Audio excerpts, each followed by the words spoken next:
Anda kembali di Indonesia Business Forum pemirsa. Sebelum saya ke Mas Fitra, ini tampaknya sudah siap-siap. Saya ke Mbak Putri dulu. Mbak Putri, ini kalau dari Komisi 11 seperti apa melihat ya? Karena kalau kita lihat memang prediksinya kemarin saja tuh sampai hampir 80 US dollar per barel. Seberapa banyak yang bisa kita tolerir kalau dari APBN? Ya, sebenarnya kan kalau kita lihat laporannya Bu Sri Mulyani kemarin ya untuk realisasi APBN tahun ini triwulan 1 2025, kita melihat angka-angka yang walaupun memang ada yang tidak sesuai dengan target tapi tidak terlalu jauh. Jadi kalau kita lihat pertumbuhan ekonomi masih 4,8, sementara kan target APBN 5,2%. Terus kita lihat inflasi walaupun tadi Pak Wija sudah menyampaikan memang ada penurunan daya beli, tapi kalau kita lihat kemarin angkanya sekitar 1,6 di bawah target 2,5. Jadi itu masih relatif baik gitu. Terus kalau kita lihat untuk nilai tukar juga walaupun memang sedikit di atas target 16.000, sekarang kan 16.400 waktu laporan Ibu Sri Mulyani, tapi itu juga masih memenuhi angka. Begitupun dengan harga minyak pada saat itu 70 dolar Amerika dari target 82 per barel kan. Nah jadi sebenarnya kalau kita lihat dari realisasi kemarin dalam hal dampak dari perang dagang yang tadi sudah disampaikan oleh Pak Wija itu kita relatif masih bisa menjaga dengan seluruh paket kebijakan yang sudah disampaikan oleh pemerintah mulai dari awal tahun. Kita lihat kemarin pemerintah juga mengumumkan paket stimulus yang jumlahnya juga lumayan besar 24 triliun untuk triwulan 2 dan ini kan memang digunakan untuk mendorong pertumbuhan ekonomi kita untuk tetap bisa stabil di level 5%. Jadi kalau kita lihat paketnya kan isinya kan untuk bantalan sosial, diskon untuk iuran BPJS dan lain-lainnya, itu kan sebenarnya sesuatu hal yang sudah dipersiapkan juga oleh pemerintah dan itu diumumkan sebelum adanya perang antara Iran dan Israel yang kita lihat 2 minggu kemarin. Yang membuat deg-degan kita semua yang ada di ruangan ini sebenarnya. Jadi kalau dilihat dari angka-angka tersebut, kita di DPR masih optimis bahwa memang APBN kita masih kuat. Subsidi energi yang sudah disiapkan 203,4 triliun itu masih bisa menutupi yang menjadi kebutuhan dari masyarakat kita pada hari ini. Tapi tentu kita masih akan terus mengantisipasi dan melihat perubahan-perubahan yang akan terus terjadi sambil kita juga membahas APBN untuk tahun 2026. Jadi mungkin ini sedikit informasi juga untuk teman-teman. Kita di DPR kemarin baru membuka masa sidang dan masa sidang ini akan diisi dengan pembahasan asumsi makro untuk APBN tahun anggaran 2026 yang itu akan dilakukan di Komisi 11, komisi saya dan juga Komisi 12 untuk energi yang nanti akan dibawa ke badan anggaran dan di situ nanti akan dibahas bersama dengan pemerintah. Pada tanggal 20 Mei kemarin pemerintah sudah menyampaikan kerangka ekonomi makro dan pokok-pokok kebijakan fiskal dan sudah ditanggapi oleh perwakilan dari fraksi dan pada masa sidang ini kita akan mendengar tanggapan dari Kementerian Keuangan. Jadi tentu ini menjadi sesuatu yang sangat kita tunggu-tunggu juga di DPR sebenarnya antisipasi apa yang berikutnya akan dilakukan oleh pemerintah. Dalam hal ini tentu Kementerian Keuangan, Bank Indonesia, Otoritas Jasa Keuangan untuk sektor keuangannya dan juga lembaga penjamin simpanan untuk menjamin simpanannya masyarakat dan tentu sektor keuangan kita tetap terjaga. Kira-kira nanti di 2026 apakah proyeksinya mungkin akan ditambah karena melihat ketegangan global ini kita tidak bisa prediksi. Setiap hari bisa berubah. Kira-kira bagaimana nanti? Ya. Sebenarnya tiap kita membahas asumsi makro kan kita selalu memberikan range di mana itu benar-benar dibuat untuk mengantisipasi seluruh perubahan. Kita melihat dari periode yang lalu kita dihadapkan dengan COVID, dampak ekonominya dan tentu ketidakpastian yang bertahan 5 tahun selama masa periode pemerintahan Pak Jokowi yang periode kedua kemarin. Jadi untuk mengantisipasi ini tentu hal ini juga akan dilakukan dalam pembahasan asumsi makro dan juga APBN sehingga nanti untuk hal-hal yang berkaitan langsung dengan masyarakat, bantalan sosial itu pasti akan difokuskan. Paling penting juga tentu subsidi energi yang nanti akan dijaga supaya masih sesuai dengan perkembangan. Nauzubillah kalau jangan sampai tapi ada perkembangan dalam hal tadi Selat Hormuz dan juga konflik di Timur Tengah. Artinya kalau misalnya ada ketegangan kembali kita sudah siap begitu ya Mbak Putri ya. Saya ke Mas Fitra. Mas Fitra, bagaimana kemudian langkahnya dari pemerintah? Kalau tadi sempat disampaikan sudah dilakukan stimulus. Adakah langkah lain untuk mengantisipasi ketegangan global ini?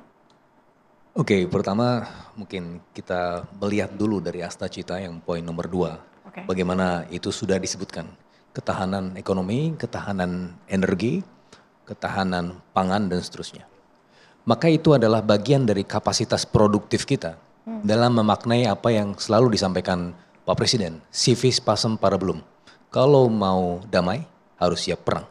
Kalau mau damai harus siap dengan kemungkinan yang terburuk. Maka APBN berdasarkan Undang-Undang Keuangan Negara 17 tahun 2003 itu selalu didesain sebagai shock absorber untuk melakukan mitigasi peristiwa-peristiwa yang negatif. Nah, oleh karenanya kalau kita balik lagi dari kapasitas produktif, apa yang sudah kita lakukan? Di kuartal pertama tahun ini, pertumbuhan dari sektor pertanian 10,53%. Dan kalau kita lihat jumlah atau kapasitas yang ada di Bulog sekarang 4 juta ton, tertinggi sepanjang sejarah. Itu merupakan bagian dari food sufficiency untuk menjaga supaya harga-harga atas segala kemungkinan dan gejolak itu masih tetap terjaga. Salah satu yang tadi disampaikan oleh Mbak Putri juga, bahwa sekarang kita sudah melihat inflasi terjaga di level 1,6%. Ya betul, nanti menurut sebagian ekonom juga ada kontribusi dari pelemahan demand, tapi di sisi yang lain kalau kita lihat Januari, Februari, Maret, harvest time itu merupakan salah satu ya peristiwa produktif ya dalam beberapa tahun terakhir. Sehingga kita bisa menjaga dari sisi kapasitas produktif. Yang kedua, bagaimana kalau ada kemungkinan terburuk? Penutupan Selat Hormuz. Selat Hormuz itu tadi sebagaimana yang disampaikan Pak Satya, ada 18 sampai 21 juta barrel per day lalu lalang di situ. Kalau itu ditutup yang setara dengan 20% konsumsi minyak dunia, itu bisa dari sisi simulasinya bisa mengkerek harga minyak dunia antara 100 sampai 110 US dollar per barrel. Nah, dari setiap peristiwa kenaikan harga minyak dunia, kalau kita bicara kemungkinan terburuk, asumsi makro kita 82. Di atas 82 kalau naik setiap 1 US dollar, sebenarnya ada 2 kemungkinan. Revenue-nya bertambah, belanjanya juga bertambah. Tapi kalau kita net off, dari setiap $1 kenaikan dari harga minyak dunia di atas 82, itu bisa menghadirkan tekanan fiskal antara 2 sampai 3 triliun. Ambillah kita pakai batas yang teratas, 3 triliun. 3 triliun rupiah.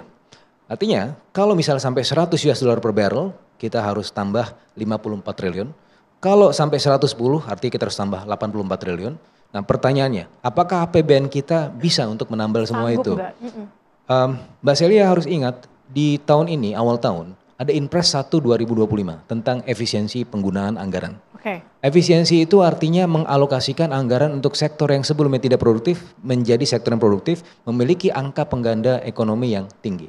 Sebagai contoh juga kalau kita ingat bagaimana Pak Presiden bersama Bu Sri Mulyani di awal tahun itu mencek sampai satuan 9 dan dicek salah satu contohnya masa ada ATK 44 triliun.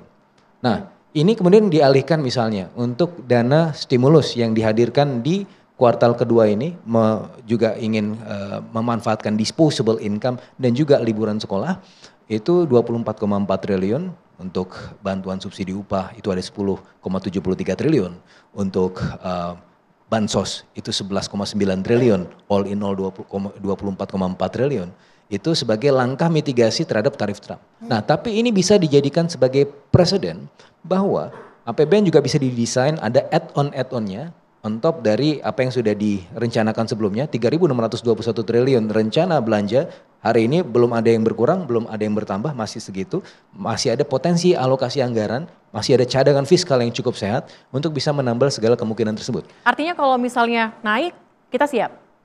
Siap. Dan, dari segi fiskal? Tapi tentunya harus ada intervensi-intervensi yang lain, tidak hanya intervensi fiskal. Kalau Mbak Celia ingat, tahun 2022, ya. Sewaktu itu di bulan Agustus Pak Jokowi itu menghimbau untuk menanam cabai. Di bulan Septembernya ada peristiwa penyesuaian harga BBM. Dan kita lihat di bulan Oktobernya ada deflasi cabai karena cabai itu 3 bulan masa panennya, 2 sampai 3 bulan. Deflasi cabai. Dan kita lihat juga inflasi pada tahun itu less than 6%. Waktu itu saya melihat ekonom-ekonom, wah ini bisa hiperinflasi. Oh ini bisa double digit inflation. Tapi yang terjadi less than 6%.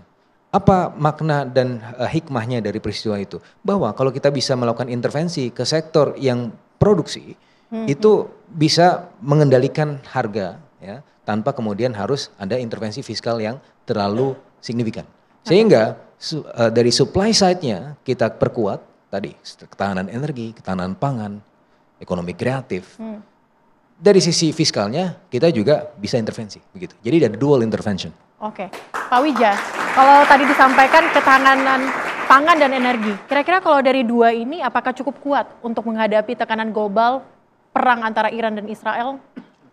Kalau asumsinya ceasefire ini bertahan, kita masih cukup kuat. Tetapi kalau kita tadi seperti disampaikan oleh Pak Satya harus mengantisipasi kemungkinan terburuk, kita harus bersiap melakukan beberapa hal yang strategik dan drastis. Misalnya terkait ketahanan energi. Kita semua tahu cadangan BBM kita itu hanya 22 hari.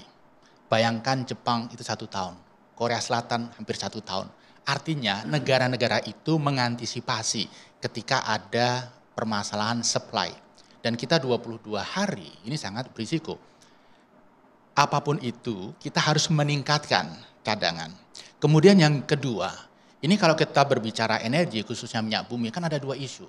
Yang pertama adalah supply-nya. Kemudian yang kedua harganya. Kita harus mengamankan supply, diversifikasi negara produsen minyak yang menjadi supplier kita. Sehingga ketika ada permasalahan di satu kawasan kita relatif aman. Yang kedua terkait dengan harga. Bagaimana fiskal kita bisa mengantisipasi. Tadi Mbak Putri sudah menjelaskan dan saya setuju dengan penjelasan tersebut.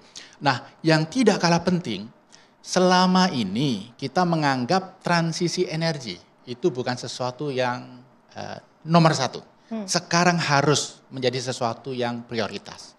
Karena mau tidak mau solusi untuk energy sovereignty kita adalah transisi energi. Saya melihat transisi energi ini selama ini dipandang sebagai isu lingkungan. Sehingga kita kurang serius. Karena masyarakat kita kan tidak terbiasa menganggap lingkungan sebagai isu serius. Nah sekarang kita dibuka mata hati kita, pikiran kita bahwa ini isu sovereignty. Bahwa ini isu pertumbuhan ekonomi. Bahwa ini isu penciptaan lapangan kerja.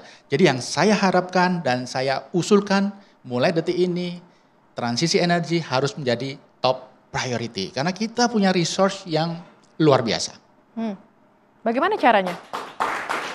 Menurut saya, semua itu tergantung political will, tergantung arah kebijakan pemerintah. Mau tidak mau, selama ini green energy itu lebih sebagai narasi. Aksinya masih belum antusias ke sana. Kita masih terlalu jatuh cinta kepada fossil fuel. Jadi ini narasi, kebijakan, aksi harus sejalan terkait dengan transisi energi. Oke, baik. Kalau mengutip apa yang disampaikan oleh Pak Menteri SDM bahwa kita harus lifting minyak, memperkuat domestik, kita akan bahas usai jeda, tetaplah bersama kami di Indonesia Business Forum.